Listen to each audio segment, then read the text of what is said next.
অনেকে বলে দাজ্জালের জন্ম হয়ে গেছে। অবশ্যই দাজ্জালের জন্ম হয়েছে বহু আগে।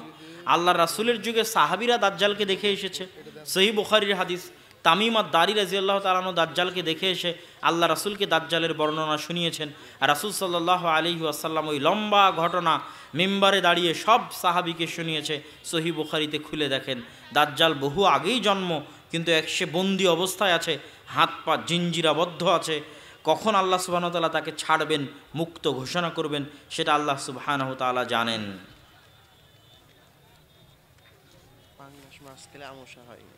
মসজিদের জমি বন্ধক রাখা যাবে কি? বন্ধক রাখা বলতে আমি যেটা বুঝি যে এই জমি বাবদ এত টাকা নিলাম, এই টাকা যতদিন ফেরত না দিব ততদিন তোমার কাছে জমি থাকবে, এই পদ্ধতি হারাম। এই পদ্ধতি কি? হারাম। জমি লিজ দেওয়া যেতে পারে, প্রতি বছরের ভিত্তিতে তুমি আমাকে এত টাকা দিবা, জমি তুমি তোমার মতো আবাদ করবা, এটা হচ্ছে লিজ দেওয়া। জমি লিজ দেওয়া যেতে পারে। জমি বর্গা আকারে আধি দেওয়া যেতে পারে, যেটা আমাদের রাজশাহীতে বলে আধি দেওয়া। এই জমি তুমি আবাদ করবা, এত ভাগের এক ভাগ সব ফসল তুমি আমাকে দিবা। আধিও দেওয়া যেতে পারে, লিজও দেওয়া যেতে পারে, কিন্তু বন্ধক হারাম। পাঙ্গাস মাছ খেলে আমার আমাশা হয়, এটা আমি বিশ্বাস করি, তাতে কি আমার পাপ হবে? বৈজ্ঞানিক দলিল ছাড়া, ডাক্তারি দলিল ছাড়া এমনি বিশ্বাস করলে কুসংস্কার হবে। ডাক্তার যদি বলে যে হ্যাঁ সত্যি, নির্ধারিত একজন বক্তার নাম উল্লেখ করে বলেছেন যে অমুকের বক্তব্য শোনা যাবে কিনা, আমি নির্ধারিত কোনো বক্তার নাম উল্লেখ করে কোনো প্রশ্নের উত্তর দিতে আগ্রহী নই। কোনো বক্তার বক্তব্য শোনা যাবে কি যাবে না এ বিষয়ে নির্ভর করে আপনার জ্ঞানের উপর, আমার ফতোয়ার উপর নয়। কিসের উপর নির্ভর করে? আপনার জ্ঞানের উপর। আপনার কাছে যদি এই পরিমাণ জ্ঞান থাকে যে আপনি সত্য মিথ্যার মধ্যে যাচাই করতে পারেন, আপনি সবার বক্তব্য শুনতে পারেন, কোনো সমস্যা নেই। আর আপনার কাছে যদি ওই পরিমাণ জ্ঞান না থাকে, পথভ্রষ্ট হওয়ার আশঙ্কা থাকে, তাহলে আপনি যাকে বিশ্বাস করেন, যাকে কাছ থেকে জানেন, যার জীবনী সম্পর্কে জানেন, যার চাল চরিত্র আচার ব্যবহার সম্পর্কে জানেন, যার নামাজ আমল আখলাক তাকওয়া পরহেজগারিতা সম্পর্কে জানেন, সে যদি একজনও হয় তো শুধু তারই বক্তব্য শুনবেন। অন্যের বক্তব্য শুনে যাকে চেনেন না, জানেন না, জীবনে দেখেননি, তার আমল আখলাক তার শিক্ষাগত যোগ্যতা জানেন না, তার সাথে উঠা বসা করেননি, চলাফেরা করেননি, তার বক্তব্য শুনে পথভ্রষ্ট হয়ে লাভ নাই। আবার যার চেহারা দেখা যায় না তারটা তো আরও নয়, কেননা যার চেহারা দেখা যায় না, শুধু অডিও শোনা যায়, ওটা শয়তানেরও অডিও হতে পারে এবং শয়তান অডিও দিতে পারে। আল্লাহ রাসূলের যুগে যদি শয়তান মিথ্যা হাদিস বলতে পারে, তা আমার যুগে ইউটিউব, ফেসবুক, টুইটারে ফেক অ্যাকাউন্ট বানিয়ে শয়তান মিথ্যা হাদিস দিতে পারে, মিথ্যা পোস্ট দিতে পারে, মিথ্যা অডিও দিতে পারে।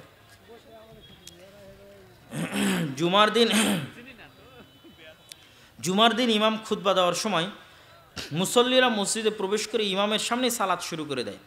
ইমাম খুতবা দেওয়ার সময় সালাত আদায় করা যাবে কি? যদি তাহিয়াতুল মসজিদ হয়, তথা মসজিদের যে 2 রাকাত সালাত আদায় না করে মসজিদে বসা যায় না, যদিও ওই 2 রাকাত সালাত হয়, তাহলে ইমাম খুতবা দিলেও খুতবা দেওয়া অবস্থাতেই তাহিয়াতুল মসজিদ আদায় করে মসজিদে বসতে হবে।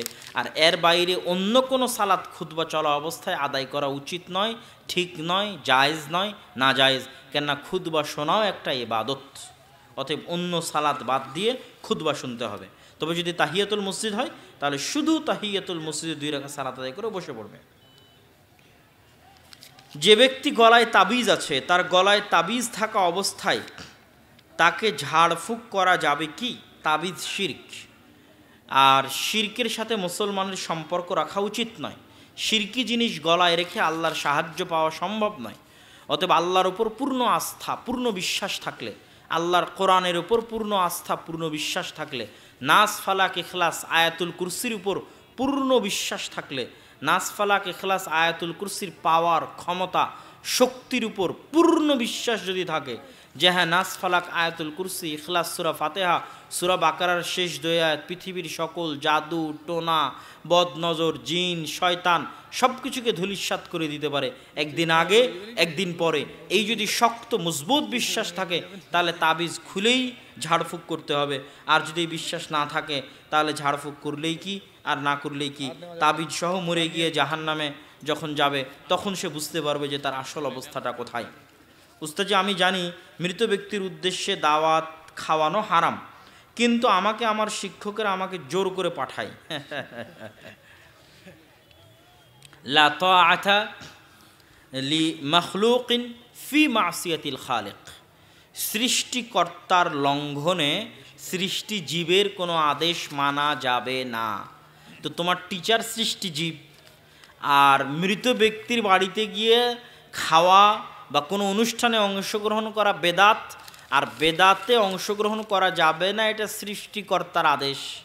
আর তোমার টিচার হচ্ছে সৃষ্টিজীব, তো সৃষ্টিকর্তার আদেশকে লঙ্ঘন করে সৃষ্টিজীবের আনুগত্য চলে না। শায়েখ এশার সালাতে কেউ যদি শেষের 1 রাকাত সালাত পায়, পরে বাকি সালাত একাকি পড়ার সময় সূরা ফাতিহার পর কি সূরা মিলাতে হবে? প্রয়োজন নেই মিলানোর। এগুলো কি একই প্রশ্ন না আলাদা প্রশ্ন? জামাত হয়ে যাওয়ার পর দ্বিতীয় জামাত একই জায়গায় পড়া উচিত নয়, একটু ভিন্ন জায়গায় দ্বিতীয় জামাত কায়েম করতে হবে। খুব ভালো হয় যদি মসজিদের ওই মূল এরিয়ার বাইরে দ্বিতীয় জামাত কায়েম করা হয়, বারান্দায় দ্বিতীয় জামাত কায়েম করা হয়, যাতে প্রথম জামাতের গুরুত্ব বহাল থাকে। কেননা প্রথম জামাতটাই আসল জামাত, প্রকৃত জামাত এক মসজিদের ক্ষেত্রে। আর বাকি জামাতগুলো প্রকৃত আসল জামাত নয়, জামাত আদায় করা হচ্ছে তাই জামাত। সেই ক্ষেত্রে প্রথম জামাতের গুরুত্ব রক্ষার্থে ওই জায়গায় আদায় না করে একটু পিছনে, একটু দূরে, একটু ডানে, একটু বামে, খুব ভালো হয় বারান্দায় গিয়ে আদায় করলে। আমাদের গ্রামে পুরুষ লোক হুজুর মাকে কোরআন শিক্ষা দিচ্ছে অনেক বেশি আওয়াজ করে, এটা কতটুকু ভালো? সবচেয়ে উত্তম হচ্ছে মহিলা মানুষকে শিক্ষা দিবে। যদি মহিলা মানুষ কোনো মতে নাই পাওয়া যায়, সেক্ষেত্রে পুরুষ মানুষ সম্পূর্ণ পর্দার আড়াল থেকে কোরআন শিক্ষা দিতে পারে।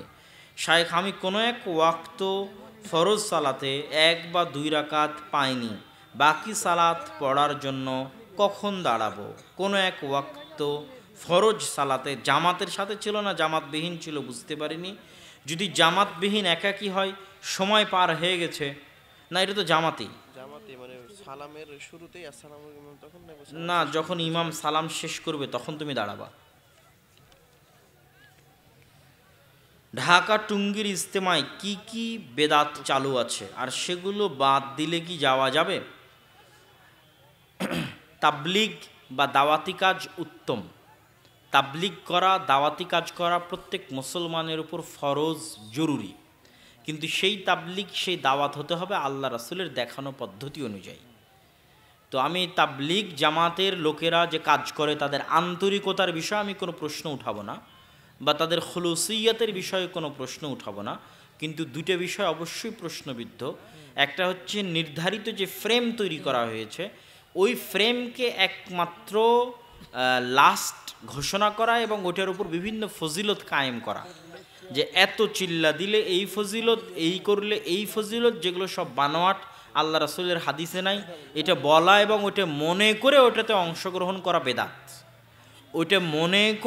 অংশগ্রহণ করা বেদাত। দ্বিতীয়ত, ফাজাইল আমলের মধ্যে অনেক জয়ীফ এবং জাল হাদিস আছে। যদিও বর্তমানে হানাফি আলেম ওলামারা ফাজাইল আমলের তাহকিক এবং তাখরিজ করে নতুন একটা সংস্করণ আনার চেষ্টা করতেছে। যদি তাহকিক ঠিক থাকে, ভালো উদ্যোগ, আমি এই উদ্যোগকে সাধুবাদ জানাই। আর এই রকম যদি সঠিক তাহকিক, তাখরিজ ও ফাজাইলে আমল, একদম জাল জয়ীফ হাদিসকে বাদ দিয়ে সহি ফাজাইলে আমল যদি সকল মসজিদে, সকল জায়গায় রাখা হয়, আর এই ধরনের মিথ্যা ফজিলতের ধোকা, যে টঙ্গীর ইজতেমায় গেলে হজের নেকি হবে, অমুক হবে, তমুক হবে, এই সমস্ত মিথ্যা কথাবার্তা, বেদাতি কথাবার্তা যদি মানুষ নিজের বিশ্বাস থেকে বাইরে রাখে, তাহলে স্বাভাবিক এই সম্মেলনে যেমন আপনি এসেছেন, এই রকম একটা স্বাভাবিক সম্মেলনে আমিও যেতে পারি।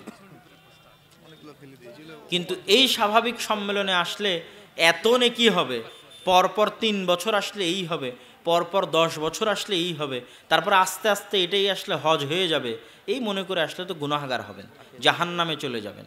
কিন্তু এই ধরনের সকল শর্তমুক্ত অবস্থায় স্বাভাবিক সিম্পল এক জায়গাতে কোরআন এবং হাদিসের কথা হচ্ছে, কোরআন এবং সহি হাদিস অনুযায়ী আলোচনা হচ্ছে, সেখানে তো যাওয়া যায়, অংশগ্রহণ করা যায়, করলে নেকি হবে। কিন্তু যেখানে সবই জাল এবং জয়ীফ হাদিসের উপর ভিত্তি করে এবং মিথ্যা ফজিলতের ধোকায়, সেখান থেকে দূরে থাকাই উত্তম। সহি শুদ্ধভাবে সালাত আদায় করলে ইমাম বিরোধিতা করে, এমন অবস্থায় করণীয় কি? সবর, সবর, সবর, ধৈর্য ধারণ করতে হবে। আল্লাহ সুবহানাহু ওয়া তাআলা আমাদের সবাইকে, অত্র প্রোগ্রামের আয়োজকদেরকে সকলকে আল্লাহ সুবহানাহু ওয়া তাআলা তার দ্বীনের জন্য কবুল করুক, উত্তম প্রতিদান দান করুক এবং অত্র প্রোগ্রাম আয়োজনের সাথে যারা জড়িত তাদের সকলের গুনাহ খাতা মাফ করে দিক। যারা দান সহযোগিতা করেছে আল্লাহ সুবহানাহু ওয়া তাআলা তাদের ধন সম্পদে বরকত দিক। অত্র এলাকা গ্রামবাসী যারা যেভাবে এই প্রোগ্রাম আয়োজনে সহযোগিতা করেছে তাদের আল্লাহ সুবহানাহু ওয়া তাআলা হেফাজত করুক, তাদের যাবতীয় বালা মুসিবত থেকে দূরে রাখুক। আর যারা বাধা প্রদান করেছে, ষড়যন্ত্র করেছে, শত্রুতা করেছে, আল্লাহ তাদেরকে হেদায়েত দান করুক। আল্লাহুম্মা আমিন। সুবহানাকা আল্লাহুম্মা ওয়া বিহামদিকা আশহাদু আল্লা ইলাহা ইল্লা আনতা আস্তাগফিরুকা ওয়া আতুবু ইলাইক। আসসালামু আলাইকুম ওয়া রাহমাতুল্লাহি ওয়া বারাকাতুহু। আমাদের মসজিদের ইমাম বলেছেন বেদাত বলতে কিছু নেই, নাউজুবিল্লাহি মিন যালিক। আল্লাহর রাসূল যেখানে বলেছে বেদাত শব্দ, আয়েশা রাদিয়াল্লাহু তাআলা আনহার হাদিস, বুখারীর হাদিস, সেখানে ইমাম সাহেব কেমনে বলে বেদাত বলতে কিছু নেই? ইমাম সাহেবের কি বাপের পৈতৃক সম্পত্তি দিন? মেয়েরা হাইজ অবস্থায় কোরআন পড়তে পারবে কি? এটা একটা বিতর্কিত মাসালা। কেউ কেউ বলেছে পড়তে পারবে, কেউ কেউ বলেছে পড়তে পারবে না। যারা বলেছে পড়তে পারবে তাদের দলিল কি? তাদের দলিল হচ্ছে মুমিন কোনো সময় অপবিত্র, প্রকৃত অর্থে অপবিত্র হয় না। একমাত্র যারা মুশরিক কাফের তারা প্রকৃত অর্থে অপবিত্র। ইন্নাল মুমিনুনা লা ইয়ানজাস, মুমিনরা কোনো সময় মসজিদের জন্য এখানে দেয়। আপনারা বসেন বসেন, অধৈর্য হয়ে গেলেন কেন? বসেন। জি, আপনারা সবাই কথাটা দেওয়া যাবে। ঠান্ডা মাথায় মসজিদের এই যে স্টেজের সামনে এসে হোক, আপনাদের মাধ্যমে এগেলে হোক, দানে অংশগ্রহণ করবেন। তো মুমিনরা কোনো সময় অপবিত্র হয় না।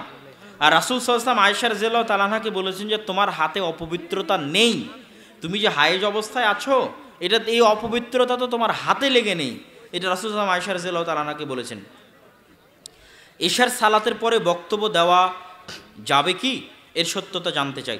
এশার সালাতের পরে অপ্রয়োজনীয় কথা বলা নিষিদ্ধ, তবে প্রয়োজনীয় কথা হলে বলা যাবে। তার মধ্যে দিনের দাওয়াতি কাজ যদি প্রয়োজনীয় মনে করা হয় অবশ্যই বলা যাবে। শ্বশুরকে বাবা বলে ডাকা যাবে কি? সম্মানার্থে বাবা বলে ডাকা যাবে, তবে প্রকৃত বাবা বলা যাবে না, তথা কাগজে কলমে সকল জায়গায় প্রকৃত বাবা বলার অপশন নেই। শায়েখ, আমার প্রশ্ন হচ্ছে কবরস্থান কি ইট দিয়ে বাধাই করা যাবে?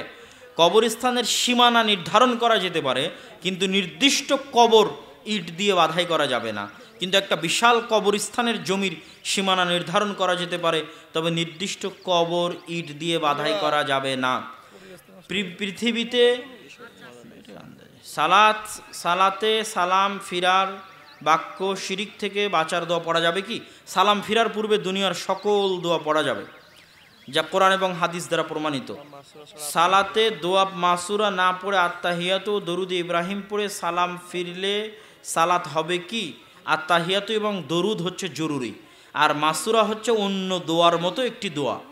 সুতরাং না পড়ে সালাম ফিরলেও সালাত হবে, কোনো সমস্যা নেই। আয়াতুল কুরসি সুন্নাত নামাজে পড়া যাবে কি? সুন্নাত ফরজ সকল নামাজে আয়াতুল কুরসি পড়া যাবে, কেন আয়াতুল কুরসি কোরআনের একটি আয়াত। বিতির নামাজের পরে তাহাজ্জুদ পড়া যাবে কি? জি না, বিতিরই হচ্ছে রাতের শেষ সালাত। যতদূর জানি ফসলের ওসর সেচের পানিতে 20 ভাগের 1 ভাগ, আল্লাহর পানিতে 10 ভাগের 1 ভাগ। বর্তমান মৌসুমে দুই পানিতেই, বৃষ্টির পানি এবং সেচের পানি, কোনটা বেশি? খরচ কোনটাতে বেশি হচ্ছে? যেটার পরিমাণ বেশি সেটাই ধরবেন। আমরা 7 ভাই 3 বোন। আমাদের বাবা মা মারা গেছেন। আমার বাবার কবরের পাশে দাঁড়িয়ে একসঙ্গে হাত তুলে মোনাজাত করতে পারবো কি? জি না, একা একাই যে যার মতো যাবে সে সার মতো একা একা হাত তুলে দোয়া করবে। গুল বিড়ি সিগারেট খেলে কি মায়ের সাথে জেনার মতো পাপ হয়? এরকম আমার জানা নেই, তবে গুল বিড়ি সিগারেট হারাম। হারাম খেলে 40 দিন ইবাদত কবুল হবে না, আর এই হারাম যারা খাবে তাদের জান্নাতে যাওয়াও দুরূহ এবং কঠিন হবে। মানুষ মারা গেলে গরু জবাই করে আত্মীয়দের খাওয়ানো বেদাত, বেদাত, বেদাত। বরং যেই বাড়িতে মানুষ মারা গেছে সেই বাড়িতে আপনাদেরকে আরও খাবার পাঠাতে হবে, অন্তত 3 দিন যাবত ওই বাড়িতে খাবার পাঠাবেন। রমাজান মাসে সিয়াম অবস্থায় স্বামী স্ত্রী সহবাস করলে কি হবে?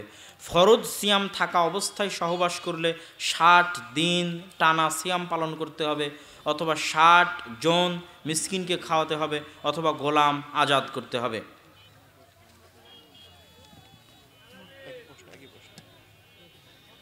জৌনপুরি, আচ্ছা, কারো নাম বলতে হয় না, কোনো সময় বলবেন যে জৈনক বক্তা বলেছেন। অমুক কাফের, কেউ যদি কাউকে কাফের বলে আর তিনি যদি কাফের না হন, তাহলে যে কাফের ফতোয়া দিবে সেই কাফের হয়ে যাবে। মাসিক শেষ হওয়ার পর গোসল এবং অজুর মাধ্যমে পবিত্র হতে হয়। টঙ্গীর ইজতেমায় গেলে নাকি হজের নেকি হয়, ব্যাপারে কিছু বলুন। এইটা হজের অপমান, এর বেশি আর কি বলবো। কিসের অপমান? হজের অপমান, হজের অপমান। যেখানে হজ হচ্ছে আলিন্নাস লাল্লাযী বিবাক্কা, যে পৃথিবীর সর্বপ্রথম মসজিদ যেটা আল্লাহর ইবাদতের জন্য তৈরি করা হয়েছে সেটা মক্কায়। আর এই সর্বপ্রথম মসজিদ হুদাল্লিন নাস, মানুষের জন্য হেদায়েত স্বরূপ। ফেরেশতা বানিয়েছে, ইব্রাহিম বানিয়েছে, রাসূল সাল্লাল্লাহু আলাইহি ওয়াসাল্লাম বানিয়েছে। সেই মক্কা, সাফা, মারওয়া, আরাফা, সেগুলোর সাথে বাংলাদেশের জমির কোনো তুলনা আছে? কোনো তুলনা নেই। বাংলাদেশের জমিতে কোনো নবী এসেছে কিনা তারই প্রমাণ নাই।